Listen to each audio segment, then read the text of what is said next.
So they've turned against Trump. They are turning against him. One of the strangest reasons why Donald Trump was able to win the last election was that he was able to somehow convince young male voters that he had their best interests at heart. Now, you and I both know that the only thing Donald Trump has at heart is cholesterol from all that McDonald's. Now, it's taken some time, but according to this Daily Beast reporting, these young voters who voted for Trump are now starting to regret their votes. That's according to John Della Volpe, the director of polling at Harvard Kennedy School Institute of Politics. Let's appreciate the fact that in some ways, I believe younger people were responsible for putting Donald Trump in office to start with, specifically younger men, okay? There was basically a 10 or 12 point decline among younger men, 18 to 29-year-olds, over 4 years in terms of their support for Biden-Harris compared to Trump. And with an election, Joanna, so close, specifically in those blue wall states, if 1 out of 100 people change their minds, Kamala Harris is president today. Okay. So 1% of votes, it relied on 1% of votes? In Pennsylvania, Wisconsin, and Michigan. And I think it was an ongoing strategy by Donald Trump for many years to expand his franchise targeting young men. Okay. So that's number one, the importance of younger people, both at 24, but also at 25 heading forward. Number one. Number two, listen, I've done a lot of polling at Harvard and at my own company and in other places. And right now, more younger people are concerned that Donald Trump is doing more harm to them than good. Okay. That's essentially what the report card looks like, 5 or 6 months into this. So he was able to expand the franchise several months ago for the election. But in terms of the day-to-day governing, younger people are quickly, I think, asking important questions like, I thought this was going to improve my economic standing. What about me? So that's kind of where younger people are today, I think. What they're concerned about is honestly the same thing all of us, I think, are concerned about. It is asking for, demanding some stability in their lives, specifically related to economics and finances. It's really all about that. But I do think that younger people, they just, they have a different lens. So many younger people I meet in my focus groups is virtually not a focus group I can conduct or assemble, Joanna, anywhere around the country where I don't find people who are in the process of, have been, or currently homeless or incredibly anxious about next month's rent. So it's really cuts to like the core of their basic identity and humanity. And that's the level, I think, of concern that most young people I talk about tell me about, regardless of what economic strata they're in. They're all concerned about economic anxiety. So what was it about Donald Trump that managed to convince them that if they voted for him, they would feel financially, or they would be financially more successful and feel more stable and shed this backpack of anxiety they seem to be lugging around with them? I think that's exactly the perfect metaphor. They carry this significant weight on their backs. That what they were looking for, and again, he didn't win all young voters. He just did better enough. He did enough to win the election. Okay, just like he did in 2016. Right. The magic number is for Democrats to win, they need to get to 60%. Okay, of the youth vote. The data here says Kamala Harris got somewhere between, early 50s and the high 50s, so not quite there. But this is a generation who feels betrayed by institutions. Okay. Don't all generations feel betrayed by institutions? I felt betrayed by institutions when I was in my early 20s. Isn't that just part of being young? I think certainly there's an element of it, Joanna, but I don't remember ever stressing out about the ability to have a home ever. When I was young, my first job in politics was literally $100 a week and a place to stay. So yes, there certainly is that anti-authoritarian anti-institutional aspect of it. But when I speak to younger people, they tell me their education, they don't feel prepared for life after high school, whether it's college, the workforce, or something else. They talk about the state of capitalism today, right? And how fewer and fewer people are able to achieve big things, while many people are struggling just to have, again, some basic stability in their lives. They look at the institutions, they feel like they're hurting more than helping, and they were looking for Donald Trump as someone who wasn't defending the institutions, but someone who could use his strength, okay, to advocate for people who were economically anxious. Now, what he said is obviously different, I think, than what he's doing, but it was really about the strength of his persona, I think, different than some specific policies. So they've turned against Trump. They are turning against him.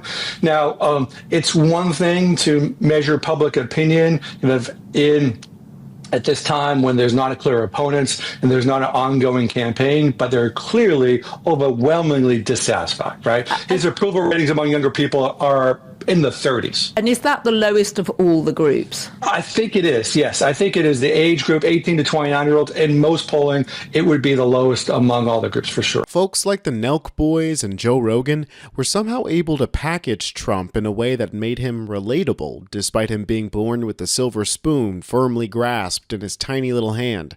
For a while, it seemed like Trump's narrative about a mandate sweeping across the country seemed to have some truth to it, that younger millennials and Gen Z were just more conservative than their elders.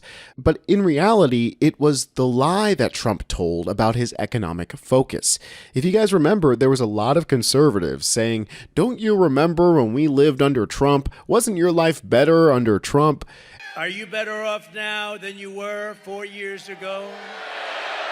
Are you better off than you were 4 years ago? And a lot of these young voters don't really remember life under Trump.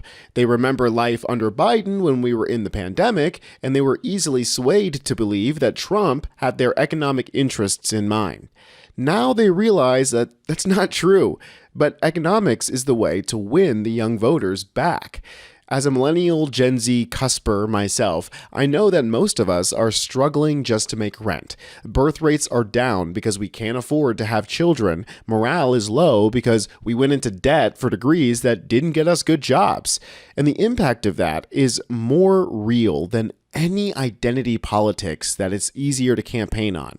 Here's a good clip from a guy named Jay Shaw, perfectly explaining what I mean. $25 an hour is like the new $12 an hour in 2025. $25 an hour is, what, $52 a year? Before taxes.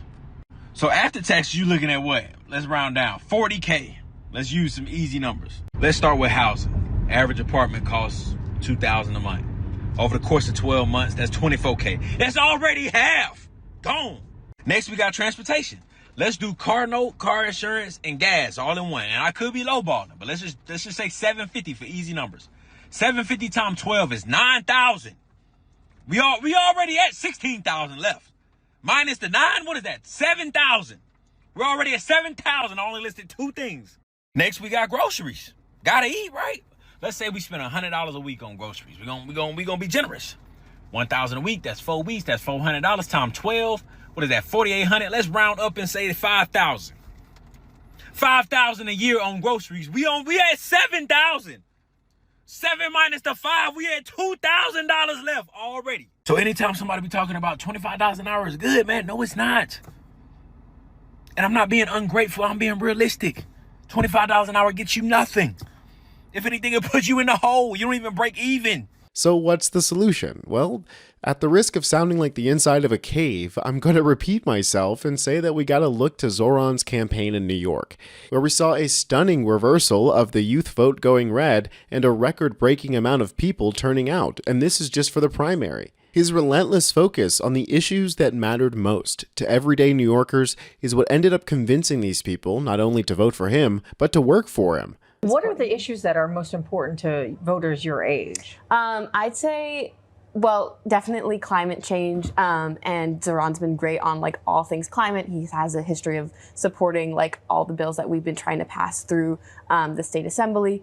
But I would also say like fast free buses is really important for the youth because that's how we get around. That's how we get to school. And, you know, obviously student Metro cards are a thing, but as you get older, as you go to college, it's like less of a thing.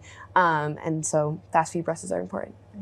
Now, Jasmine, you mentioned that Mamdani had a strong online game here, but he also hit the pavement too, meeting people in person on the street. Some say it was a lot like Obama's 2008 presidential push. Do you see those parallels there?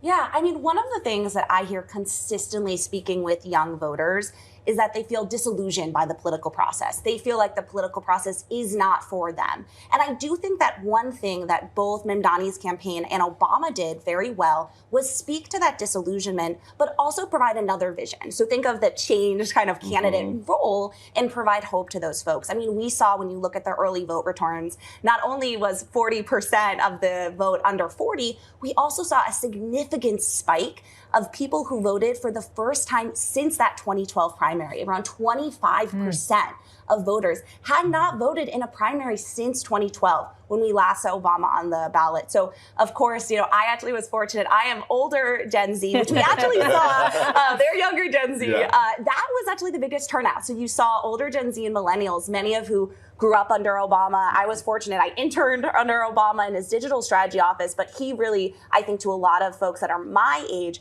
showed a way that politics can be. And I do think there's some reminiscing on that. Yes, it's social media strategy, and yes, it's knocking on a million people's doors, but what you ask those people and how you listen to their answers should guide how you develop your platform.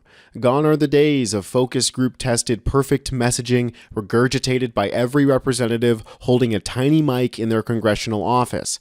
These are real issues like buses being too slow and too expensive that are all going to need to be focused on in order to win an election.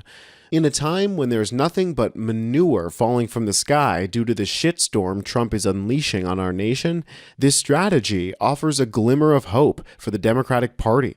If we don't abandon establishment wisdom, we may never win another election, and that's if there ever is another election. And you guys can stay informed on the stuff that Trump doesn't want you to know right here at Really American. Make sure to hit subscribe and drop a blue heart in the comments. I'm Tony Hinderman with Really American, and I'll catch you next time.